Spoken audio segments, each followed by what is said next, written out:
keeps us strong. Strong.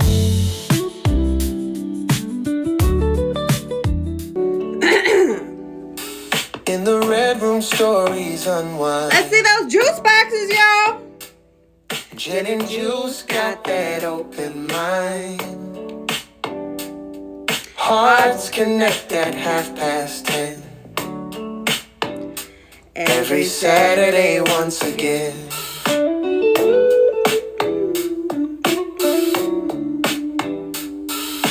Laughter's bright and tears are real. Nothing here we gotta conceal. Safe and sound right on this stage. Flip the script, turn the page. Red room talk, it's where we'll be. Sharing dreams and memories.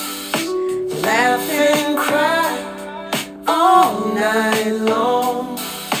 Jen and Juice keeps us strong.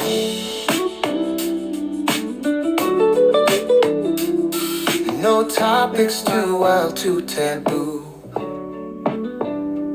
In this space, we break right through.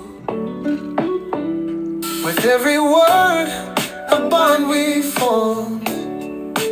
Warm like the sun after a storm. So take a seat, join the chatter. In this place, nothing else matters. Feel the vibe and let it flow. In the red room, love will grow. Red room talk, it's where we'll be. Sharing dreams and memories. Laugh and cry all night long. Jen and Juice keeps us strong.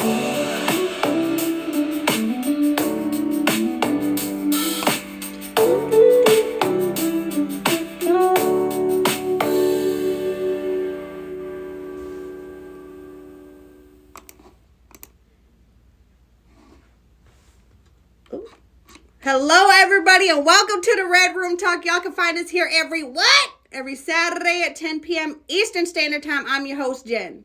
The Red Room Talk is a show about love, intimacy, and interpersonal relationships, including self, to erase different social stigmas. We're here to have candid discussions and cut through those stigmas to show that in the end, no matter your background, we all have commonalities when it comes to matters of mind and the heart. Nothing is off the table in the Red Room Talk. Last episode, if you missed us, that's okay. You can find us on YouTube by clicking the link in my profile and subscribing. Tonight we're getting into a phrase that gets quoted, reposted, argued over, and side-eyed daily. Our topic tonight is if they wanted to, they would. Tonight in the Red Room we have an all-star cast. We have my co-host, DJ CJ Slab God. We have a lot of vibes and we have nobody. Let's find out how the panel really feels about effort, invention, intention, and whether that phrase is truth or just a convenient oversimplification. Before we get started, all that I ask is you keep your mind open and your language clean. First things first, I'm going to let you guys in the box and then we will get started.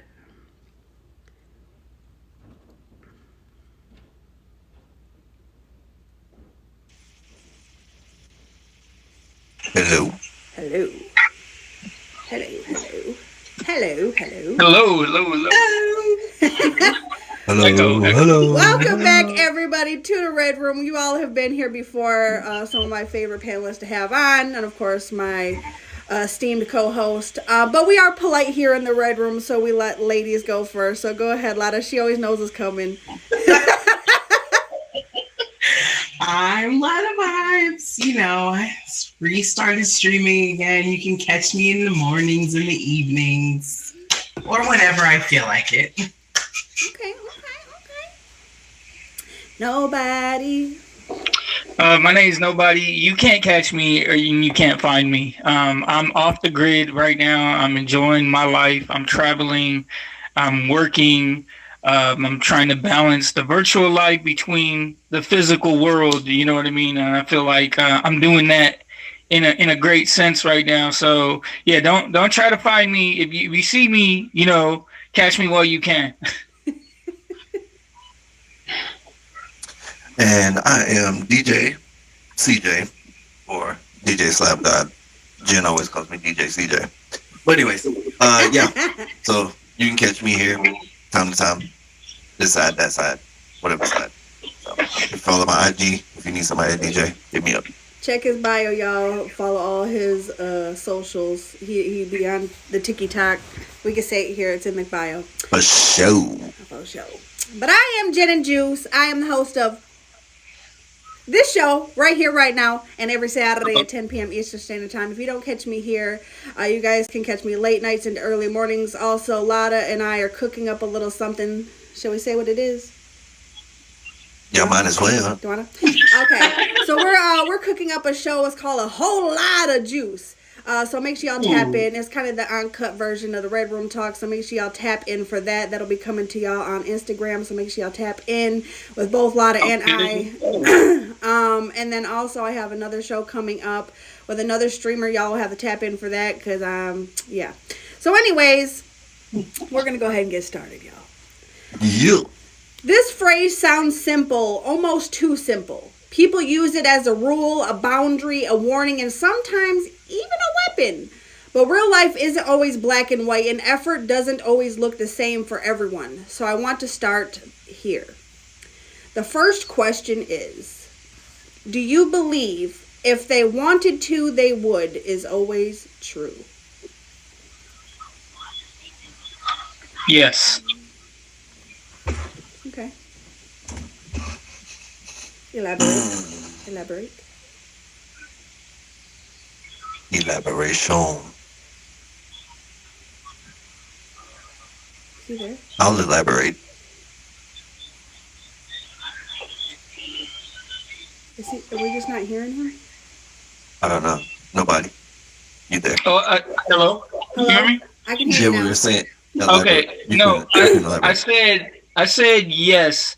However, there is times where life can get in the way, and it's out of their control, so they kind of lose the energy or the motivation to follow through. Okay.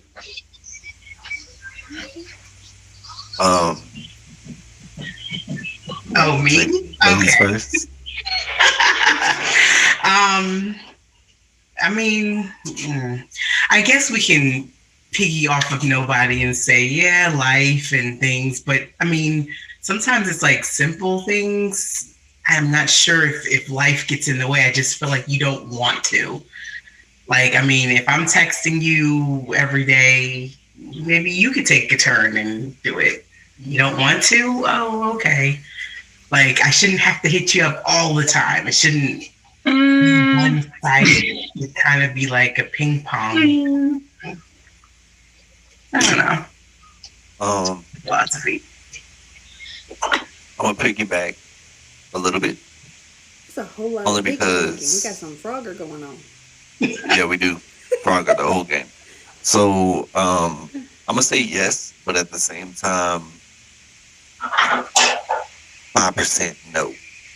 The only reason why I say 5% no, I'm gonna start with that first, is because you don't know what that person that you have started talking to or dealing with, that they may be going through something at that time, or they may have been living their life a certain type of way Exactly. that doesn't allow them to reciprocate that same energy that you can give, because maybe you have your lifeline in line, but what you bring to them by being able to give that energy every single day, you give them that small pinch of hope every single day. Or not, I won't say hope, that's a terrible word to use, but like an actual understanding that, hey, I know that you're going through this, but I'm still going to put forth this effort. I know that you have that effort, but it's going to take a little time for you to be able to express that. Now, I ain't saying no whole year, but Give them a little time. Give them grace. I know I said that to somebody the other day. You have to give grace to some people that may not have that headspace that you may have. So I can't wait to get deeper into this, but Oh yeah, I have so much to say. Um. mm,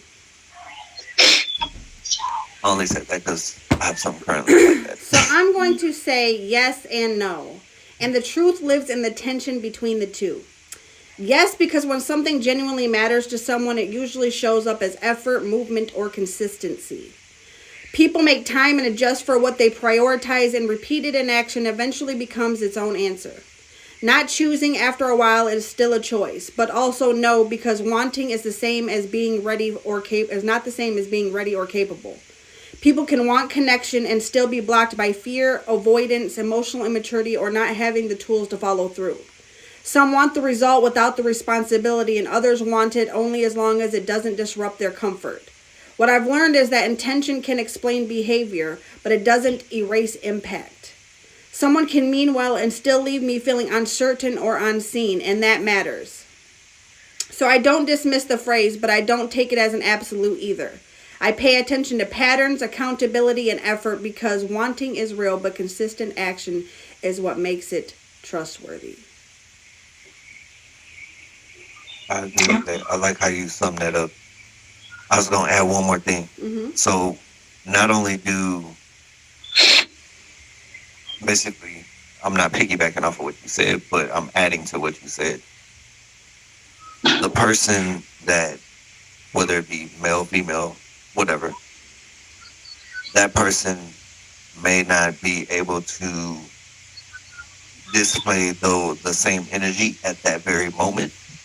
But when they have the opportunity, when life or their thought process calms down, they're able to have a more in-depth conversation with you because now they have that bandwidth in their head in order to be able to have that conversation. So you kind of, like I said, you got to give grace. You got to give grace to people because one day they may hit you with a one-word reply to something that you just sent a paragraph to. But then the next day they'll send you 5 paragraphs worth of stuff and you're like, whoa, where did this come from? So that's why I said you got to give room for grace. Agree. Anybody else have anything else to elaborate? So I want to talk about today in this society. I feel like depression and cognitive barriers is a huge thing. Huge thing. A lot of people are very depressed. A lot of people are restrained from doing things. So a lot of people, when they say something and their actions doesn't follow through, a lot of times it comes through hesitation, fear, procrastination, poor planning, or a lack of resources, kind of like what you guys were all saying in general. And that explains why you didn't act despite saying you would. And then sometimes the act suggests the spoken intention was the low priority than other commitments and impulses. Sometimes it mismatches between speech and action and it undermines the trust because most people judge future statements as less reliable all the time. They want it right then and there and now. That's why conveniency is 100% a priority nowadays. That's why if you don't text back right away, they feel that you're not interested. It's not because of impatience. It's because of the reliability that people have shown. It kind of grows on them and it becomes kind of like a social gathering with themselves. And it's it's kind of like a tactic at some point, where sometimes statements, when it comes to politeness or negotiation, it's a signal rather than a genuine commitment. And I think that's very, very important to highlight that a lot of people have these type of barriers where they don't follow through because, it sounds good, but they couldn't even do it for themselves. You know what I mean? They couldn't even do it for themselves. But innately, innatively as human beings, when we tell someone something, I really believe that we have that type of goal to make that person happy. And even if they can't follow through, words do mean something, because words start the action. Without words, you just can't have action. The words are kind of like, they're the foundation to the action. You know what I mean? The action is the end of the line. It's what truly makes you who you are. Because without actions, while words can be powerful, it's ultimately our action that define who we are and what we stand for. And words can easily be communicated when we're not feeling spirited, but bringing those words to life is where real skill exists. Agree. I'm a life coach, y'all, so I talk about this all the time to different people. Every day out of the week, I have appointments, and I have to go through this all the time because a lot of people procrastinate on their significance of following through to their promises and their commitments about them. So that's why I joined this conversation, because this is something that I deal with on a daily basis. I agree. All right, y'all.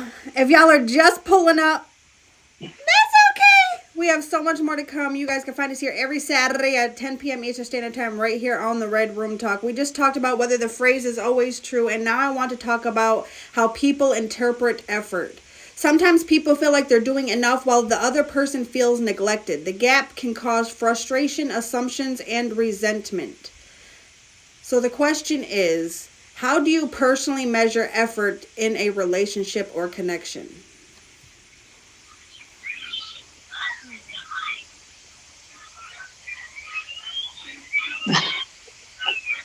Don't nobody raise their hand all at once. Thank you. I want to hear someone else before I say something. I'll go. So I measure it off of not a quick response, but how the response is given. As you mentioned, nobody, Jen, Bada. A lot of people they may expect a instant reply, or things of that nature, but you really have to sit back and think. You can't compare it to previous relationships that you've had. So if you're in a current relationship, you can't bring that same type of energy to the new relationship. So you have to sit back and think, am I being a little too aggressive with, overloading a person? Maybe they don't enjoy or they don't enjoy being overloaded with messages or extra thoughts and questions and all that stuff all at one time. And so from that standpoint, you have to really sit back and look at yourself and then evaluate, how should I move with this person?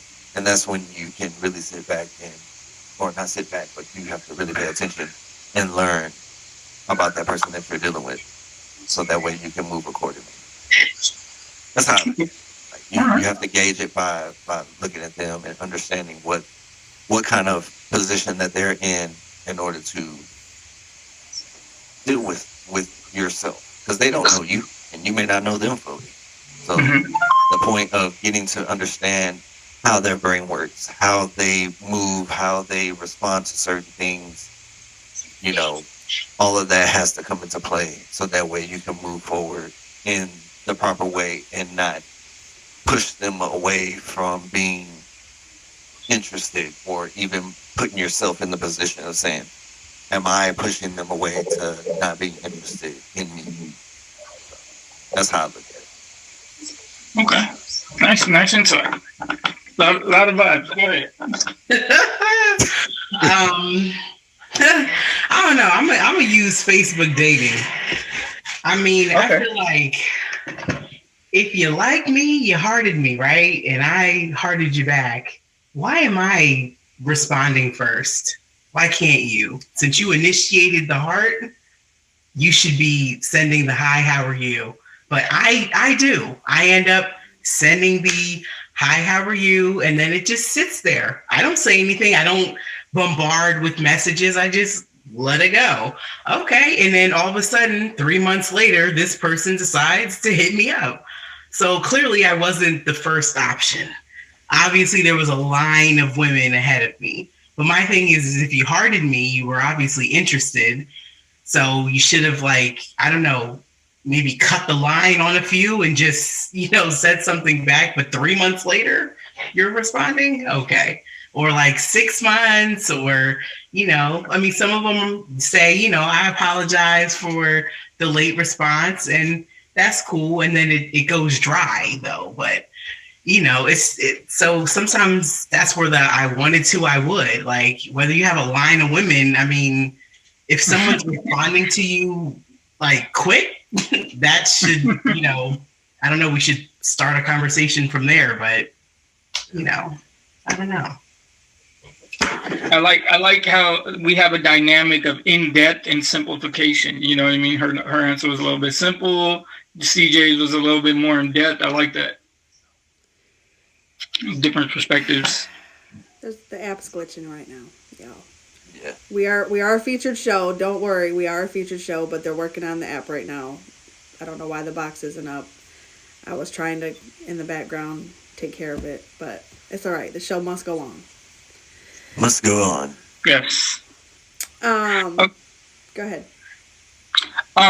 Go ahead and repeat the question, because I want to make sure I'm answering the question exactly to what the question is. How do you personally measure effort in a relationship or connection? For me, personally, it's all about fulfillment. It's all about fulfillment of what you're getting out of it. Kind of like not piggybacking, but bridging off of a lot of I've said about Facebook, about how someone, likes her but doesn't really reciprocate, what she was kind of like, okay, acknowledging, she acknowledged it, but there was no reciprocation. There was no mutual connection.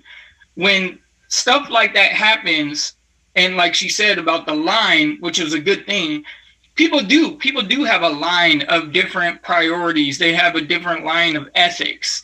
So, when it comes to people, we separate them. That's why it's good to place value someone. Okay, if you want to see this person as a friend, if you want to see this person as an acquaintance, you want to see this person as a boyfriend, a girlfriend, or whatnot, it's important to place value them so what at the end of the day. At the end of the day, preference is value. So if you go ahead and you separate and you situate those preferences, then you'll understand your values. But if you're just going around just doing this and liking this and saying, I love you, I love you, I love you, and I'm going to do this for you, and I'm going to do this for you, you're going to lose track of your values. You're going to lose track of your values because you're not placing your preferences within your values. I agree with that. Jen? So I measure effort by what someone does consistently, not what they promise in moments of emotion. I pay attention to whether they initiate, follow through, and adjust when something matters to me without needing repeated reminders. Effort shows up in presence, accountability, and the willingness to be uncomfortable rather than disappear.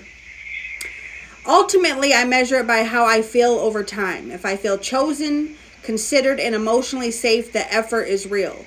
If I feel anxious, confused, or like I'm carrying the connection alone, it isn't.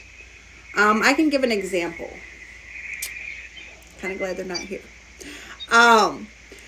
So don't promise me that you're going to do something, especially if you see I'm in an emotional state. Don't promise me you're going to do something, and then when it comes time for you to cash the check that you wrote, don't be surprised if I'm upset or I just leave you alone altogether. Because I feel like, for one, if you made a promise, whether it was in a moment of an emotion or not, you should still follow through. I'm one of those people, if anyone who knows me, I've gone through death. I've gone through surgeries. I have gone through a millions of things that, guess what? No matter what, I remember literally being in the hospital when my father was in the hospital and still showed up to someone's birthday party. If they wanted to, they would. Because me being considerate of someone, and especially if I make a promise, I don't try to, I should say, break those. I'm not going to say I'm going to do something that I wouldn't do. So for me, your word is your bond. You ever heard that? What movie was that? Scarface. There's only two things in my life that I don't break. Yeah, And that was that's my word and my balls. Scarface. Yes. Thank you, Carmen.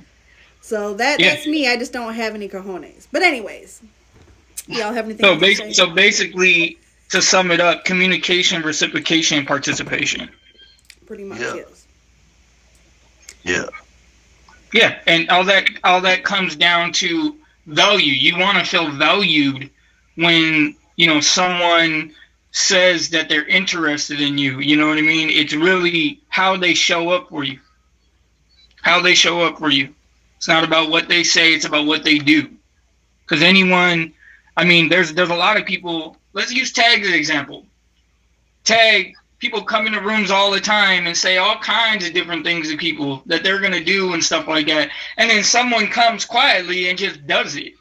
You know what I mean? They're going to prioritize that person over anyone else that is just sitting in their room and talking. So I understand. I don't get offended. I understand when someone on a platform, on a social media platform where you can actually make money, you know what I mean? Where it's an income-based type of platform where you can make money.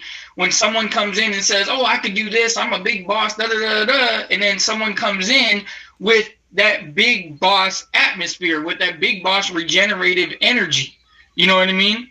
And they just do it instead of saying things and then they talk later, So action speaks louder than words is because words is a song. The action is the dance. It's the movement. You know what I mean? If you just keep playing the same song and you keep replaying and replaying, people are eventually going to get tired of listening to that song. And then what is it called? Played out. You become a played out type of person. Broken record. Yep. Oh, it's super. I like that. That's real. Okay. Let me tell you something! No, wrong one. That's not the right wrong. There's supposed to be a hot seat. Lord Jesus. Somebody take the buttons away from her. Take the buttons away from her. It's the fire! It's the hot seat, y'all. You know what? Today, obviously, we're just having a little bit of technical difficulty on my part and y'all's part. You hit Y'all, it with the... for y'all who are just coming in, we are still featured, okay? Don't hit me up on the back end. I did not get my show taken. I've been doing this for 4 years. I'm one of the best to do it, okay? Don't make me panic myself, okay? But I'm still here. We're doing this every Saturday for the next 4 years if we have to. We're still featured. The show must go on, though, okay? Thank you. We're going to have to talk, huh? 4-year deal?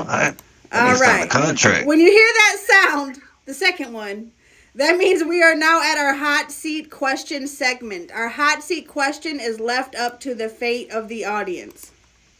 That's right. I went to Instagram to ask our peers what they wanted to ask for tonight's episode. If you want your question to be featured on next week's episode, make sure you go to my profile, click the icon, actually read what the topic is. Please, God, for the love of God, please read what the topic is before you submit a question. Click the icon and follow me on Instagram and look out for that hot seat question post. This week, yet again, I wrote in the question because you guys are asking me questions that have nothing to do with the topic. No. Yes, I'm single. Yes, I am single.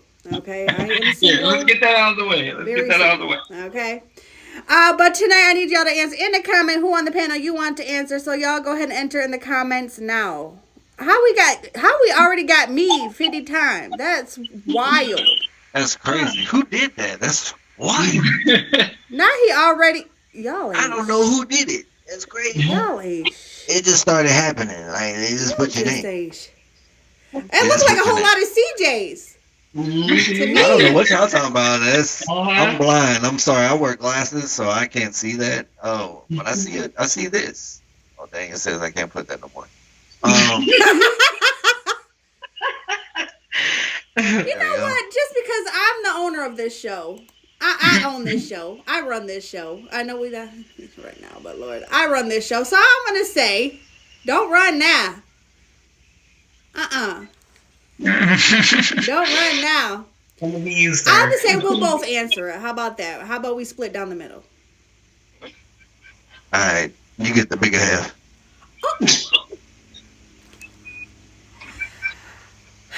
Well, since I'm not featured, get the fuck in there. Anyways,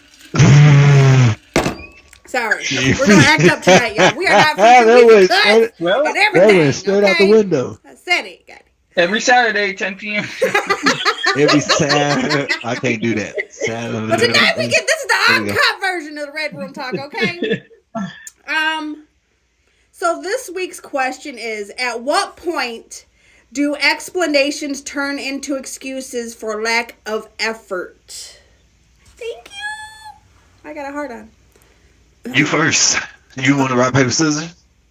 Ladies All right, first. all right. Ready? Yep. One. Rock, paper. Oh, hold on. Come on. Okay, 1, 2. Rock, paper, scissors. shoot. You. You didn't you think of that one. Yes. Okay. I see what you did there. I'm gonna let you have that one. Okay. I smart. An explanation is paired with accountability, change, or at least an honest attempt to do better. An excuse sounds reasonable, but it's repeated while nothing actually shifts. Time passes, patterns stay intact, and the explanation becomes a shield instead of a bridge. The line is crossed when I'm asked to keep understanding something that keeps hurting me. When my empathy is being used to buy more time instead of real effort. When the explanation requires my patience, my silence, or my self-abandonment to work. Understanding someone's why does not obligate me to accept their lack of action. When there's no follow-through, no adjustment, and no growth, it stops being a reason and starts being a choice. How am I supposed to follow up after an answer like You did that? it to yourself. Don't clock nothing. Ain't nothing to be clocked. Say the question again, because you just gave a plethora of information right there. At what point do explanations turn into excuses for lack of effort? Like you said, when it becomes repetitive of the same exact excuse every single time. After some point, you just cannot accept that. Like, something has to change. And whether it is coming from your side or that person's side, it may be something that you're doing. It may be something that they're doing. Or they may have something going on, or you may have something going on. But a conversation needs to be had to where a solution comes to, to a resolution. The solution has to be the resolution. So, yeah. So, I agree. That's my thoughts on that. Okay. Y'all can go as well. Do y'all Yeah, want it's to ad lib on that at all? You know? Yeah, it's kind of like when it comes premeditated, and it's a repeated narrative, and they constantly want to avoid taking action, where it's making the not doing it, turn into the default outcome. It's like an occurring shift. Excuses are no longer temporary reactions to unexpected roadblocks. Rather it's like a self-handicap mechanism. It's self-sabotaging at some point. It's designed to protect the ego, from the discomfort. You know what I mean? Everyone has a pivot point. Agree. And I think, you ever heard the saying, excuses are like, Yeah. Yes. everybody's got one. I'm trying to still be polite, even though I know we're not featured. I can go in right now. But I feel like a lot of people make an excuse It's your instead of chance. take accountability. Because I could tell you, even if I make a mistake, right, and I forget or something, because I'm a very forgetful person. If you know why, you know why. But for me, I feel like even if you do mess up and you don't hit the expectation that was expected of you, at least take accountability. Do not gaslight the person into believing that their reaction to your actions is dismissible.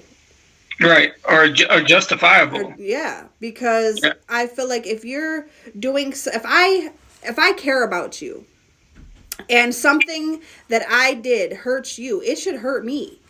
And if it doesn't, then that just says more about the connection that we have in the first place. And that's why, like, for me, all 2026, like, I'm holding myself accountable. This isn't even just about other people, but holding myself accountable for even how I react to people's reaction or actions and how I accept them. Because if something you did hurts me and you don't feel bad about it, then I don't need you in my life. I just don't. And I'm okay with losing people. I've lost people who I've wanted in my life for the rest of my life.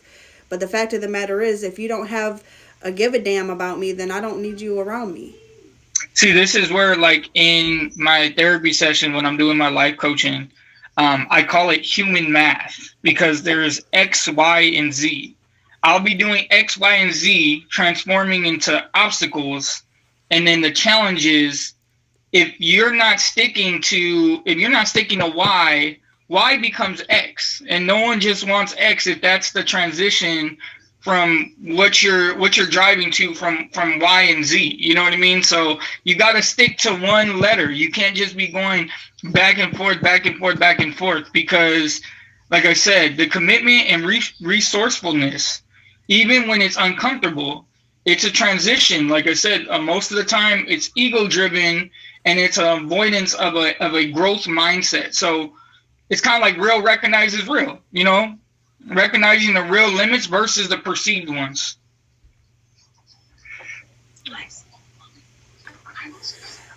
I agree with that. I definitely do. But y'all, if y'all are just pulling up, that's okay. You guys haven't missed much. We just talked about whether if they wanted to, they would is always true, how people measure effort. And we just did the hot seat question. Honestly, if you missed that part, well, you should have been here. But now I want to talk about expectations. A lot of conflict comes from unspoken expectations. People assume effort should look obvious, consistent, and automatic without ever clearly expressing what they need. So the question is, how much effort do you think someone owes you before you decide how seriously to take them? That's a really good question. Yeah, that stumped me. That's a really good question. Did you dig that up on the encyclopedia? Do you want me to answer it? No. So you said, how much effort do you answer think it. someone owes you? What was the exact question? How much again? effort do you think someone owes you before you decide how seriously to take them? Wait, hold on. Does anybody else want to go first? I'll go. That answered it, right? Okay, let's go. I'll go. So for me, I decided to take someone seriously, kind of like what you said, through their actions, when it's consistent, when it's showing mutual effort. It takes two to tango, right? Meaning, I shouldn't have to beg for attention. I shouldn't have to feel like a burden or constantly question their interests, in me.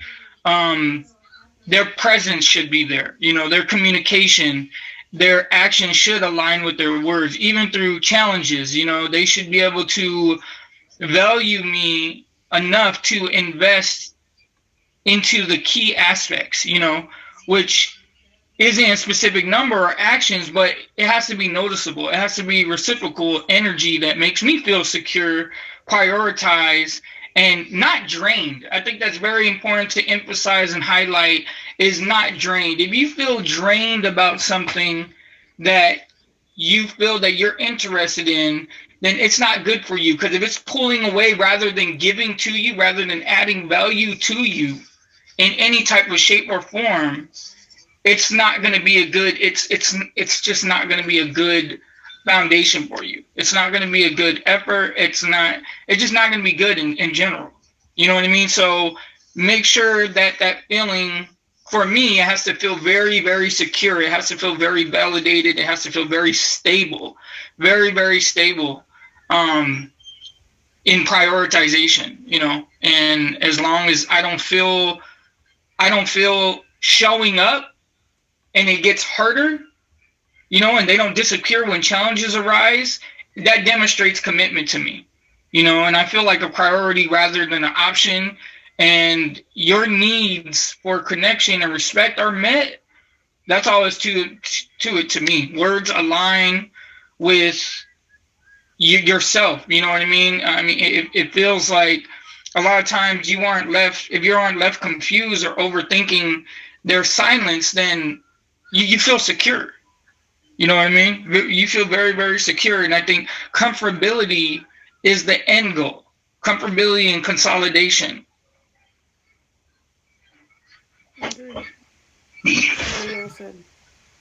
I completely agree with that. I'll be honest. I've been I won't say a victim. I've been a person where, in past times, where actions have not matched the words that I've given, and so I've had to learn, instead of just giving the words, just do it. Like Nike, just do it. Like there's no other way around it. So, with that being said, that expectation that I put upon myself, to a degree, because I still, like I said in the very beginning, I give grace to those who may not have experienced things to the point to where they can display the same things that I am able to display to them. So I do expect that. I don't expect it as fast as that I give it, but at the same time, I do expect it at some point. And like I said, not no whole year, because if it's taking you a year to do that, then you just not that person. You're not that person at all. Like we might as well go ahead and be like, all right, see you later. So, in other words, yeah, that's the way that nobody said it. That's and real quick, a lot of guys, before you go, I want to give some bonus tips, because I see this a lot within my sessions, within people, within civilization itself. Remember something. It doesn't always have to be explained. An action can become a word. So a lack of effort is a direct answer. So if you're the one that's always making the moves, initiating plans, or offering support, and they respond with zero effort, that's going to speak volumes. That is an answer. Okay. If you're frequently making excuses for their behavior or trying to convince yourself that they care, that is a red flag. All right. And a one-sided investment, a relationship requiring constant proving from your end, is just going to be exhausting and unsustainable. You don't want to put your energy into that. If ultimately trust the energy they give you. If they constantly feel you are giving more than you are receiving, it is a clear sign that their interest isn't that serious enough for a deep commitment, and you need to take your energy elsewhere. You need to take your energy, you need to take your money, your time, and your effort elsewhere, because that is a whole investment. I agree with that. I always say vibes, energy, and connection. So if something is missing, it's kind of like not going to work. But I have been on the side that nobody said, where I've put out a lot and gotten like 25% back. And then I've also been on the side of, like where it's matched. I've been on that, like we're both doing things and everybody's saying and actions are matching. And then, I've been the one that's, oh, well, not really interested in you and I'm just not really too sure how to say it. And that was my younger years where I really didn't care. It was just like, I'm not. And I'm not going to make any more excuses of why I didn't. It's just, I don't really like you. And fine, you made me blurt it out. So, that was it. It was like, I don't like you. Bye. Like, leave me alone. Stop calling me. Like, I'm not giving you the energy you want. Please go away. But, some men don't take no for an answer either. So that's also difficult. It's like, I'm letting you know in plain sight. I just go on. I don't want to put any energy into this, but they just don't. You're not getting it. And then some men are like, taking their past experiences and then bringing it forward. Like, I thought, we get judged for doing that. So why isn't there any judgment when they do that? But you're asking me for all of this up front. Read my bio, read this. Do you fit this category? Huh? Like, wait a second. Like, but okay. Whatever. So sometimes it's just like an unmatch and a block because I just don't have time. But I feel like I'm in debate class because I want to point out and highlight that all the character traits that she's talking about, it is possible for a woman too. Okay, I'm just throwing it out there for men and women. All right, because in debate class when they do that, we jump in with a roadblock and we're like, wait a minute. No, society as a whole is very much can be like that. Oh, I agree. Yeah. But when it's coming from your perspective, like she's dealing with men. Right. Which I understood. Right. But definitely on both I parts. take accountability for what I've done, Right, If it's me, I'm telling you, I'm not in, I'm trying to tell you without it like coming off like I'm ignoring you or I'm telling you I'm not into you. Like, please go that way, but you're not getting it. Yes. At that point, you just got to say it straightforward. Mm-hmm. If it ain't directed, it ain't respected. Yeah. I like that.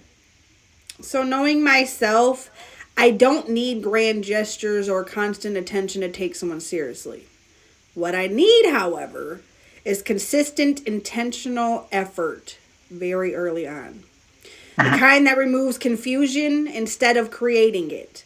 If someone is interested, I expect them to show it without me having to chase, over-explain, or shrink my expectations to keep the connection alive. I decide how seriously to take someone by how quickly their actions match their words and how they respond when something matters to me. If they follow through, communicate clearly, and don't disappear when things require a little effort or accountability, I lean in.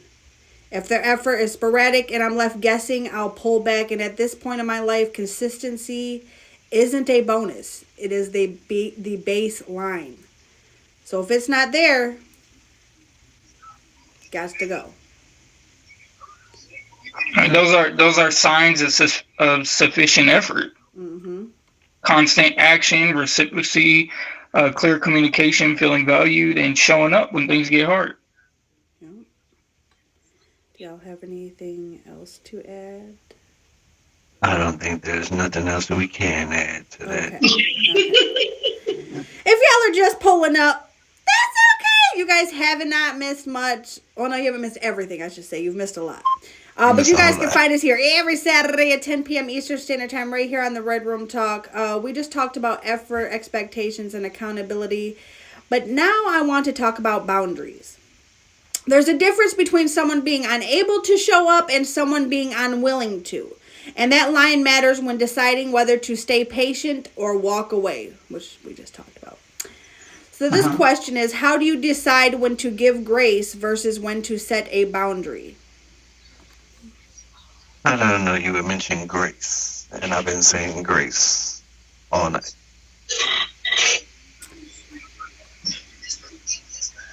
I guess I'll go first.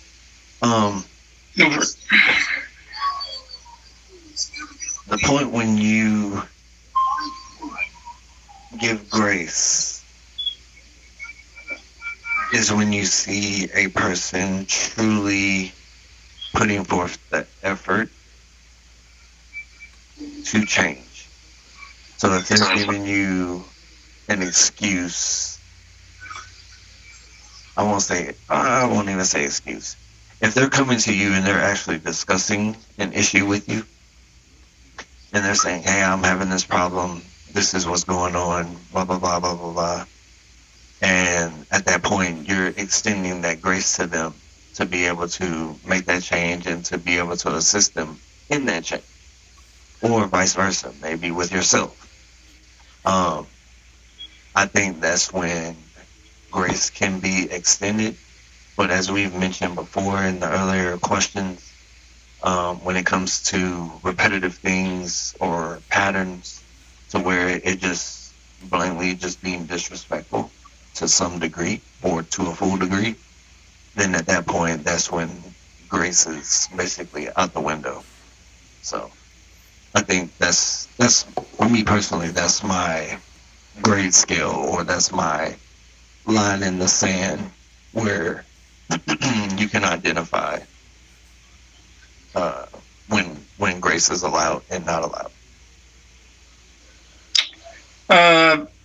Honestly, for me personally, I'm not very good when it comes to grace because my logical nature right away just goes to boundaries. I'm all about boundaries, but I would say when you need to set a boundary, I think it's about limitations. When your needs are constantly ignored, when behavior is disrespectful, or I guess okay, I'll talk about someone else. So there's a client that basically they use that word grace, and when they talked about it, it seemed like grace became an enabling to abuse. You know what I mean? Because they're constantly forgiving this person. They're constantly, letting harmful behavior get into their core. You know what I mean? Getting into their inner state, and it never changed, and it left them feeling drained or hurt. So I think that's a good time to set a boundary, or, simply when you just need to protect your emotional, mental, physical being, is at risk. But you have to evaluate, just like in anything, you have to evaluate the pattern. Is this a temporary lapse? Is this a defining character? Is this their behavior? Some people are just who they are because of how they're brought up, and some people are who they are because of their social environments and changes within their life. So it's always good. I always say this to everything. It's starting to become really lame when I say it because I say it so much. It's almost like a banner. Understanding is the key to everything. Understanding is the key to everything. But yeah, ask why. Ask why. Why do I feel the need to extend grace? I personally don't like that word, so I'm gonna say compassion or set a boundary. You know what I mean? Why do I need to protect myself? Why? What is the underlying need or fear? And just remember the goal. Remember that if you have boundaries to protect your well-being, both are acts of self-care and healthy relationships. And it's very important to understand that, because I feel like people that have too much compassion, they tend to think that they're a bad person when they stop having that compassion. You're not a bad person if you set boundaries.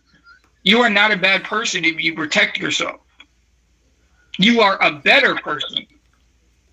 I think grace is for other people. I don't give grace on disrespect or boundaries. I give myself grace to stand on boundaries. I agree with that.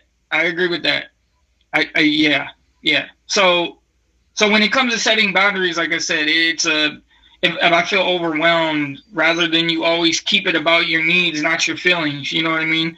You have to you have to designate that. You have to know when to extend empathy. You have to know when is one off mistake, you know, because there's minor slip ups. You have to understand everyone is human at the end of the day.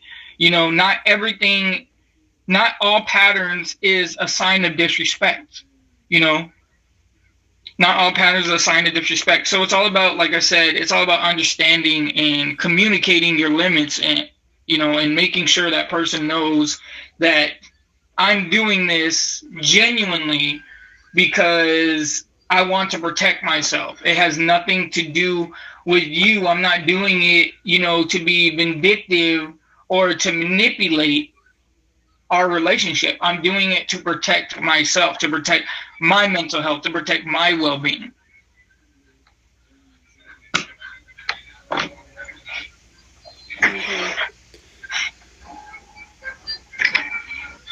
I agree with that. Like, that was good, man. Yeah, I ain't gonna lie to you. That's your profession for sure. Yeah, no, it is. I've been doing it for 8 years. I'm going on 9 years next year.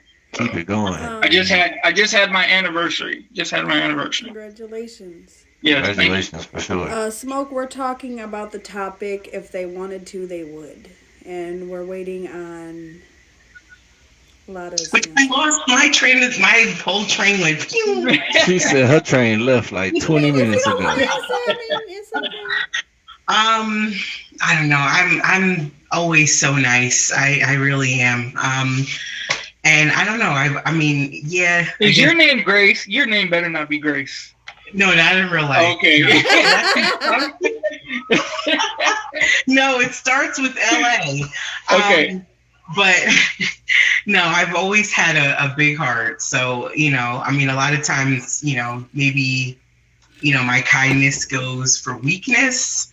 But I mean, I guess a rule would be, it's like, okay, if we're texting on an app and, you know, I make the move and I give you my number, just call me. Because I've already used my fingers enough to communicate. Just can I hear what you sound like? You know, like, so I just feel like if we're gonna text again, sometimes I give it a grace, or, you know, it's an okay, but, you know, it's like, all right, we've already texted enough. I'm not a texter. I rather, like, you know, be on the phone. But I get it. Some people are texters, but I mean, it is in the bio, like, you know, once we've texted, call me. If you don't, can we make you're this not go respecting further that than boundary if you're just texting me. And it's like, I don't even know what you sound like. Like, I use the voice message thing. So why don't you use that? I'm sure you have that feature. Listen, if we ain't FaceTiming,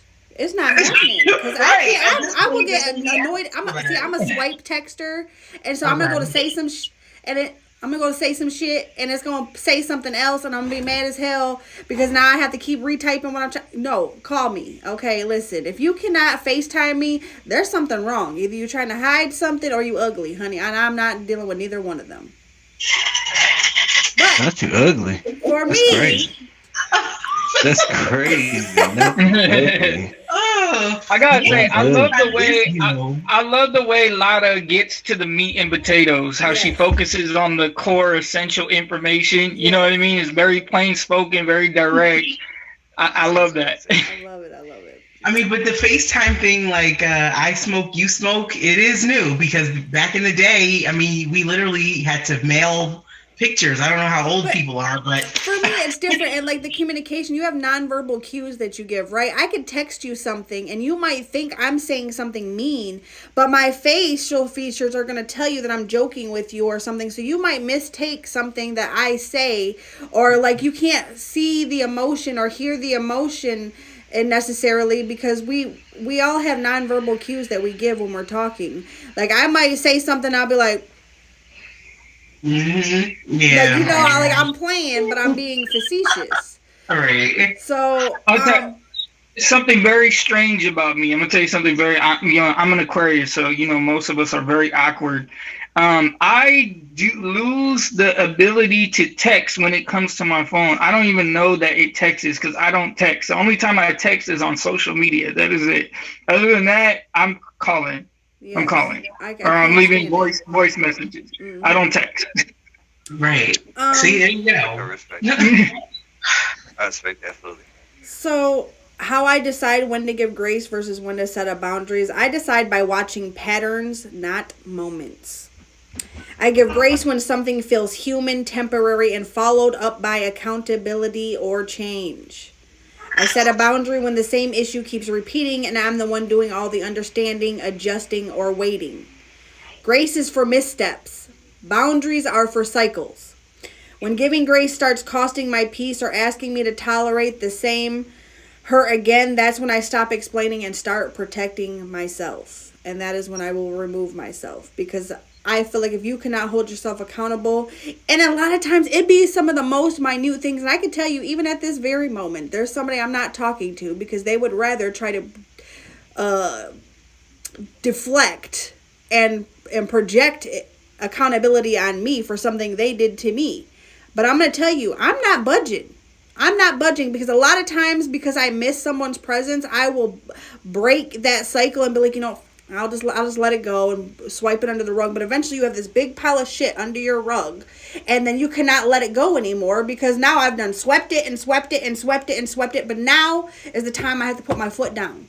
Because I'm not going to take it anymore. I can't keep accepting less from someone who I value. It's like a volcano. It's like a volcano building up.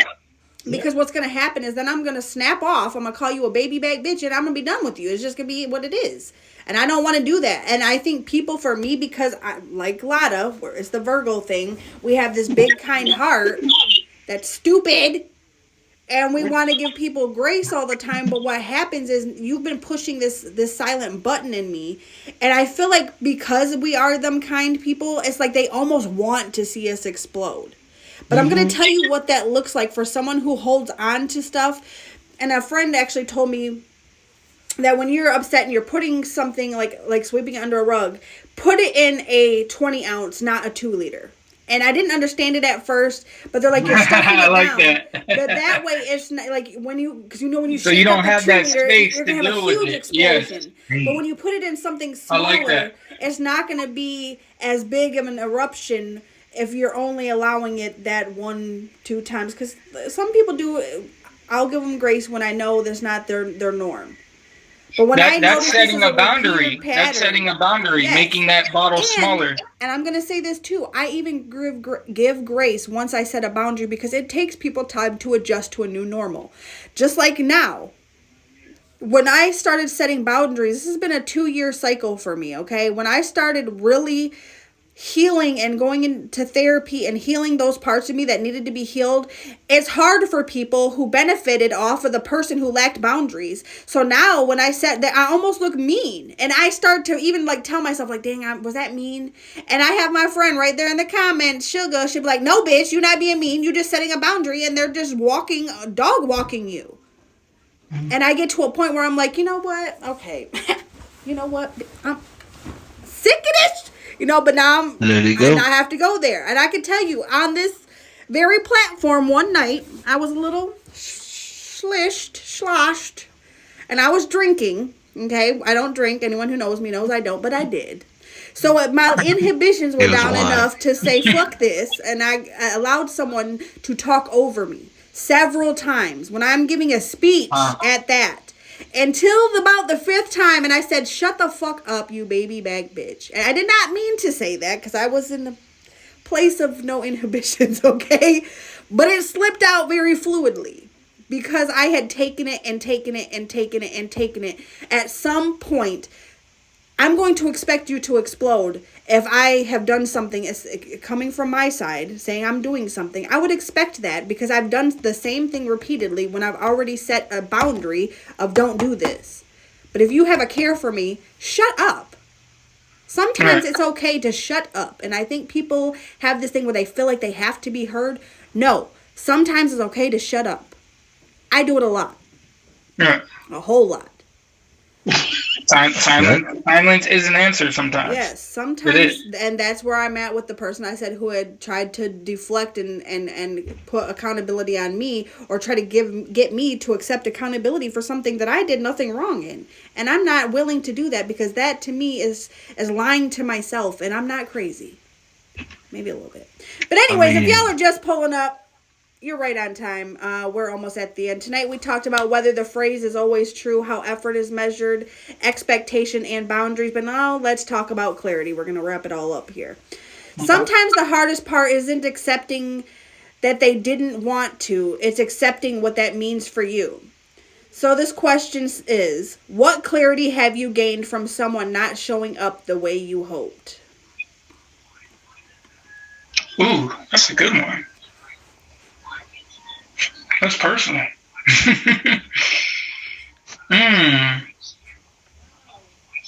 Ask that one more time. What clarity have you gained from someone not showing up the way you hoped?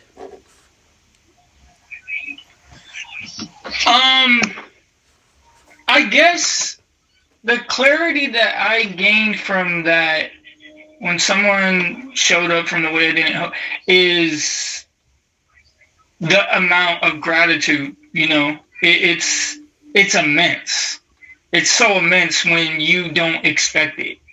You know what I mean? Because I want to use the word that you used, and I loved it, and you were talking, but I wanted to point it out. And you said, when a situation is human, I think that was like the most key thing I heard in the whole entire thing. Everything was great, but that was a key thing I heard, because at the end of the day, us being human defines everything that we go through.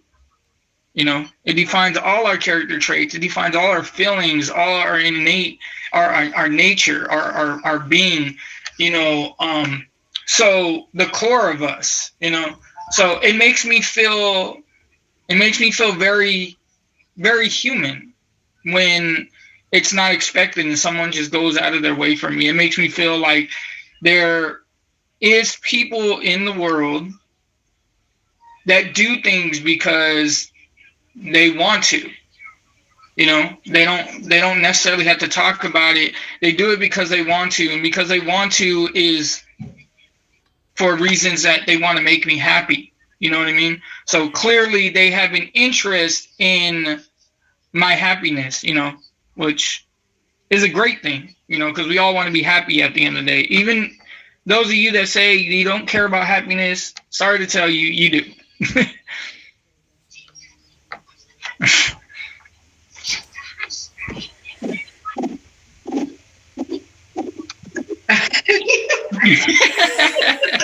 Okay.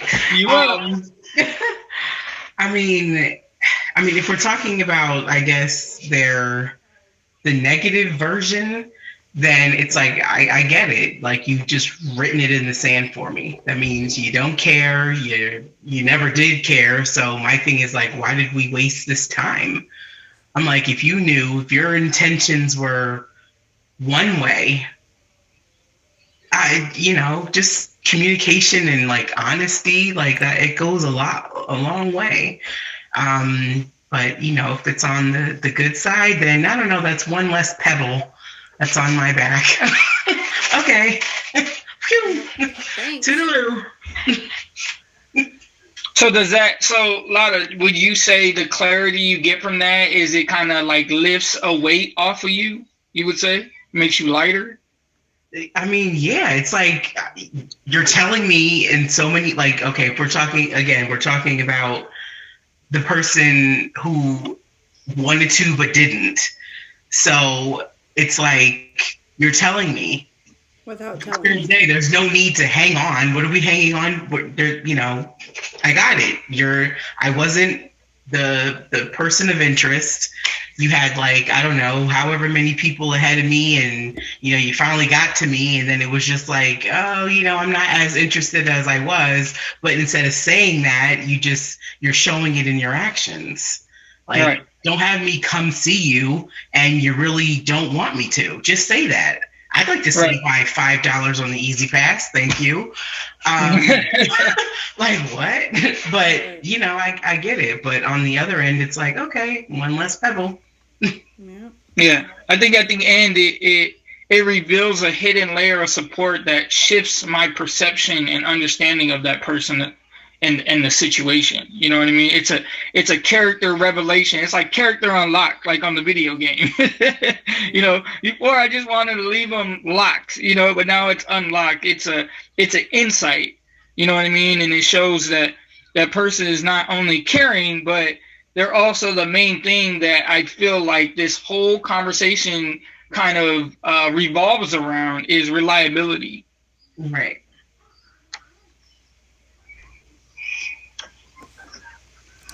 I agree with that. Can you repeat the question one more What time? clarity have you gained from someone not showing up the way you hoped?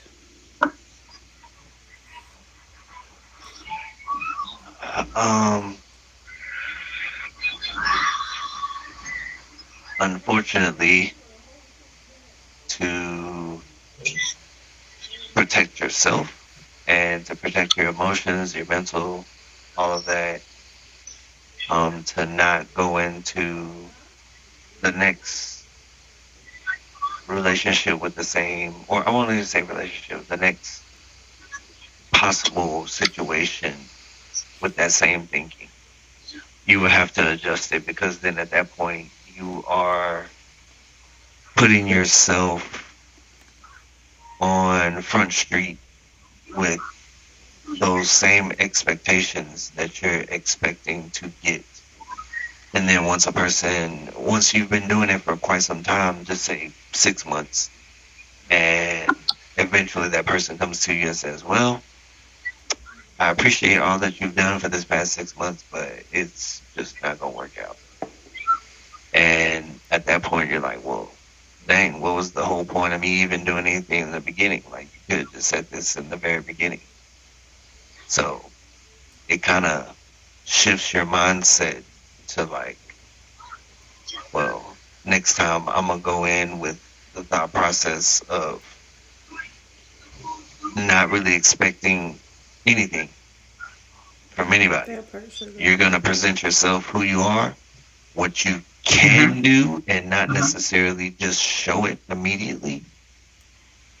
And then if they gravitate to that and they start to reciprocate the same thing that you're doing, you can slowly reveal those things to that person or vice versa. So from that point forward, that's the way you would have to move. But if you get that clarity from someone previously, me personally, that would shift my whole thinking and going into something else, because then you're just letting, how that song go, you're just giving it out. Mm-hmm. And at that point, you're just doing it for any and everybody instead of for that one specific person. Mm-hmm. So yeah. So for me, I've gained the clarity that disappointment is information, not a misunderstanding. When someone And doesn't show inevitable. up, when someone doesn't show up the way I hoped, it shows me not just what they can't give, but what I can't keep accepting. It's taught me that my expectations weren't too high, they were just mismatched with their capacity or willingness. I've learned that waiting, explaining, and holding space doesn't turn potential into consistency, and that feeling unseen over time is a sign to step back, not try harder. Because I'm going to be honest, I'll be trying to bottle together. Same. Most of all, I've learned that I don't need closure from someone else's absence. Their lack of presence already answered the question. Hello? And this is, for me, it's a really harsh reality because I am such a giver and a lover that it's like, dang, you really don't care. You really don't care. And I could tell you there's times for me, like, I've showed up in the most inopportune times. I've literally been on my way to be wheeled into surgery, and I'm still working on graphics for someone because they asked me for something last second. I've literally showed up to a party when my dad is dying in the hospital. I've literally done things that no other human probably would do because my character will not allow me to not show up when I've said I'm going to show up, even if it's an opportunity. Now, that's not saying there's never been a moment where there was an emergency of some huge sort that I didn't show up and I'm like, oh my God, I'm sorry. But for me, after that, what do?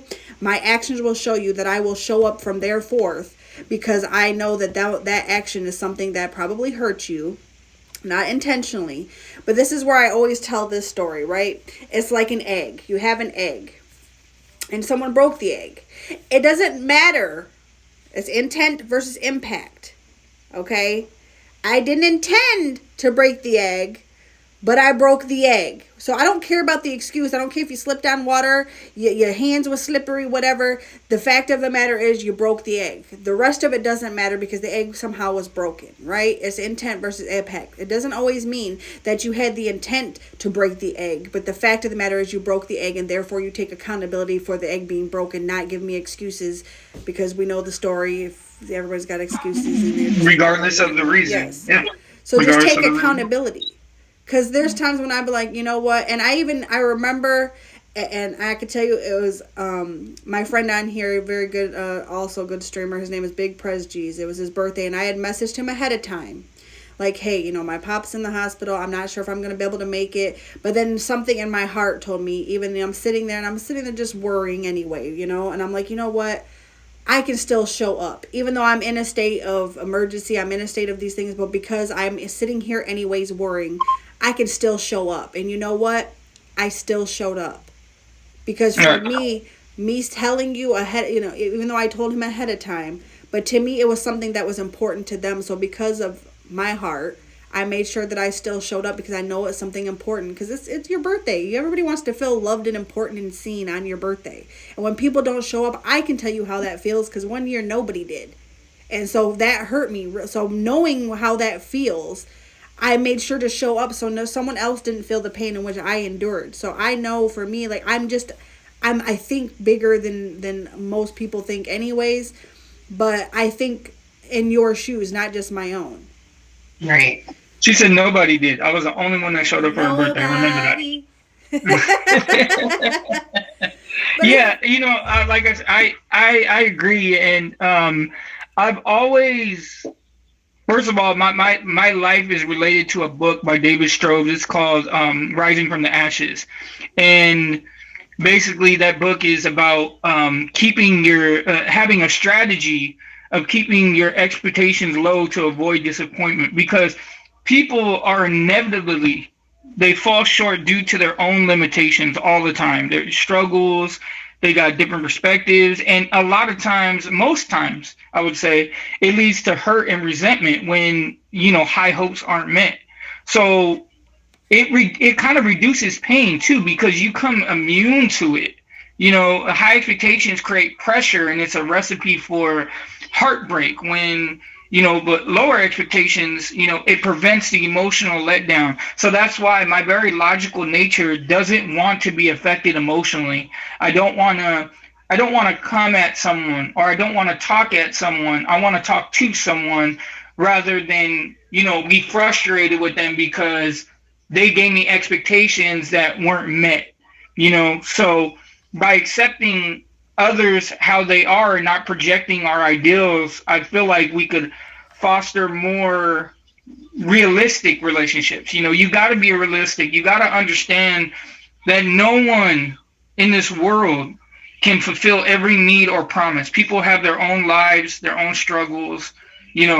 People need to practice more self-respect. Freeing yourself from others' expectations also builds self-respect. Remember that.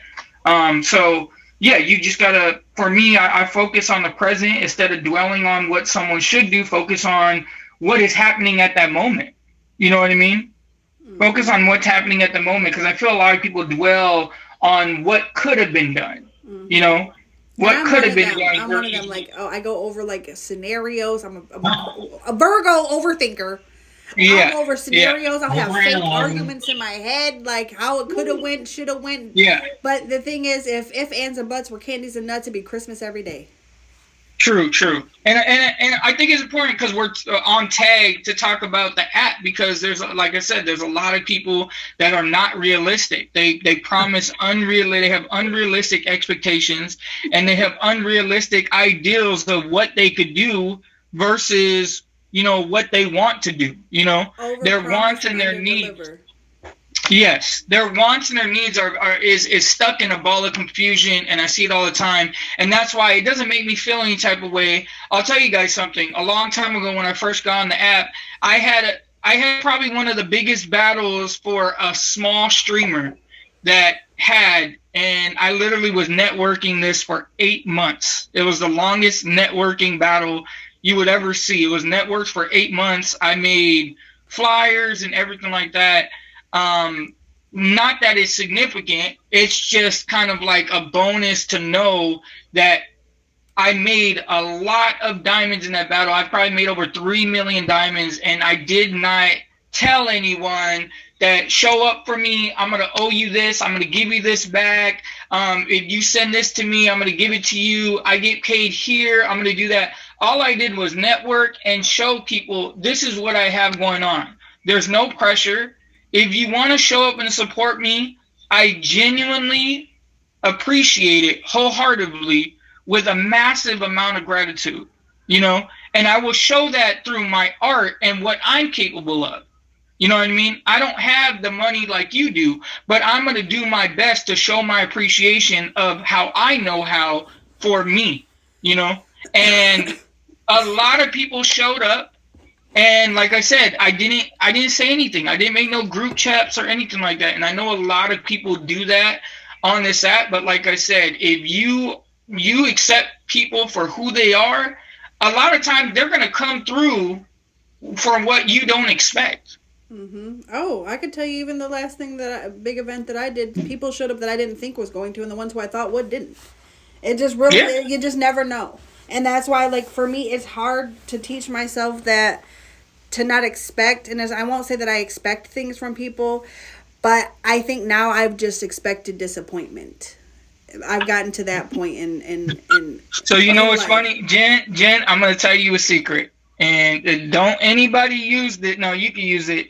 In order to not be disappointed, I stay disappointed. Yep. So when I'm genuinely pleased by someone, it's nothing to worry about, it's nothing to be confused about. It's Hakuna Matata, there's no worries, within that present moment, because there was no ties to it. There was no struggles.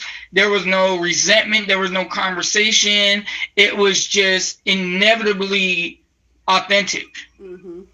And it always will be as long as I keep that mindset. So a lot of times that's what I do. I make sure that I have such low expectations of people that I know that they're not going to do this for me. So when they do it, my happiness is a tenfold. Yep, that's how I've gotten. I just expect disappointment. So like, yeah, they're not going to show up. And then when they do, they're like, oh, okay. Right. And then you're screaming and dancing, and it feels good. Yeah. That happiness gets out of control. But y'all, if y'all are just pulling up, you're late. Okay. We know tonight was it was rough for me. I'm on nerves a little bit. You know why? But that's okay. Tonight we discussed effort expectations. I probably should have just expect this next time that it's not going to be there. Right. Boundaries and clarity around actions versus intentions. And this kind of is going to roll into what next week's topic is. Next week's topic is Now I'm the Problem. Kind of discussing what I said earlier, where someone kind of tried to switch the accountability on me. So next week we're going to talk about Now I'm the Problem. Oh, okay. I was I love being the problem. Yes. So make sure y'all tap in for that. But as we close out tonight, I always end with a quote, a kind of a clarity quote or healing quote. The quote is, effort doesn't need to be explained. It needs to be consistent. Just as simple as that. But before we wrap up, I do want to give my panel a moment to reintroduce themselves and let you know where you can find them. And thank you again to my panel for showing up and keeping it real tonight. Oh, okay. Okay. I stream in the mornings and the evenings. All my socials are there. Follow me. I even made a TikTok. Good Lord. So yeah, I'm But sometimes I'm not on in the morning. Don't be mad. I do have a life. I have kids. But yes, do catch me when they're in school. Nobody. My name's Nobody. If you don't know me, you missed the show. Exactly. But I am not a streamer at the moment. I'm more of a guest that I genuinely love coming on to be a guest on shows just like this one. This is probably one of the best shows for me because it provides clarity, it provides depth, and it talks about an atmosphere that people don't usually involve themselves in, which is an intelligent one, especially on tag. So yeah, I'm just outdoors. I'm not gonna say outside. I'm out. I'm outdoors. I'm out in the world, living, my best life, and I'm traveling. I'm working. So I'm continuing doing my life coaching thing, and that's pretty much it. Sometimes I stream. If you have me fave, you might catch me. You might not. Don't have expectations. Appreciate you. DJ Slime God, DJ CJ, if you ask the Jen. Catch me here or over on the other side of TikTok. DJ over there as well. Also, I forgot to plug if Jen doesn't mind. Go ahead. I have also started a podcast myself with another person over on TikTok. We just released our first episode, PMC Potty Mouth Culture. Please go and follow. We love to have feedback, and we will roast you if you leave bad comments. So be expect that. So The love name you. should explain it, Lloyd. The name. Thank you.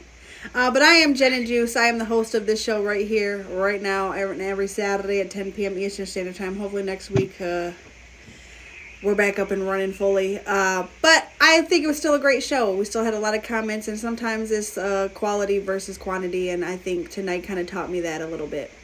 Yes, ma'am. So if you don't catch me here, you can catch me late nights, and also, oh Lord, thank you God. Say that again.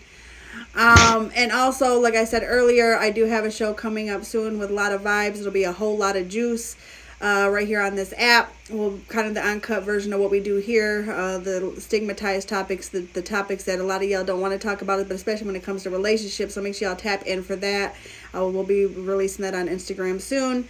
And yeah, as always, be kind to your heart, mind your energy, and if it don't serve you, don't sip it. I'll see y'all next Saturday at 10 p.m. Eastern Standard Time right here in the Red Room.